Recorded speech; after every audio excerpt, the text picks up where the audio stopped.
இன்றைக்கான மினி வ்ளாகில் நம்ம என்ன பார்க்க போகிறோம்னு பார்த்தீங்கன்னா, சூப்பராக நம்மளோட நித்தியமல்லி செடியில் டெய்லி பூ பூக்கிறதுக்கு சூப்பரான ஒரு டிப்ஸு.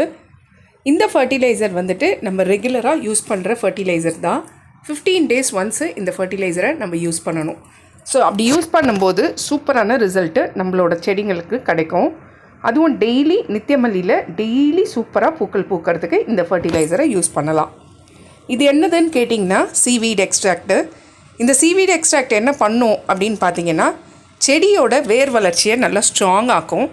அதே மாதிரி செடியில் வந்து நிறைய மொட்டுக்கள் வைக்கிறதுக்கும், மொட்டுக்கள் எல்லாமே பூக்களாக மாறுறதுக்கும், அந்த பூக்கள் எல்லாமே நல்லா பெருசாகவும் நல்லா ஃப்ரெஷ்ஷாகவும் இருக்கிற மாதிரி பாதுகாத்துக்கும். பூச்சி தாக்குதல் எதுவும் வராமல் பாதுகாத்துக்கும். அதே மாதிரி இலைகளில் வந்து மஞ்சத்தன்மை எதுவும் வராமல் பாதுகாத்துக்கும்.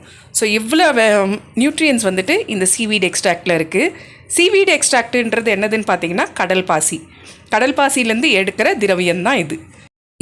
இதை வந்துட்டு 5 லிட்டர் பூவாலியில் தண்ணி எடுத்துகிட்டு அதில் வந்து 2 மூடி, அதாவது 10 ml எடுத்து கலந்து நம்ம ஈவினிங் டைமில் 15 நாளைக்கு ஒரு முறை கொடுத்துட்டு வரலாம். பூக்காத செடியில் கூட நிறைய பூக்கள் வைக்கும். அந்த அளவுக்கு இந்த ஃபர்டிலைசர் ரொம்ப எஃபெக்டிவான ஃபர்டிலைசர். 15 நாளைக்கு ஒரு முறை கொடுக்கலாம்.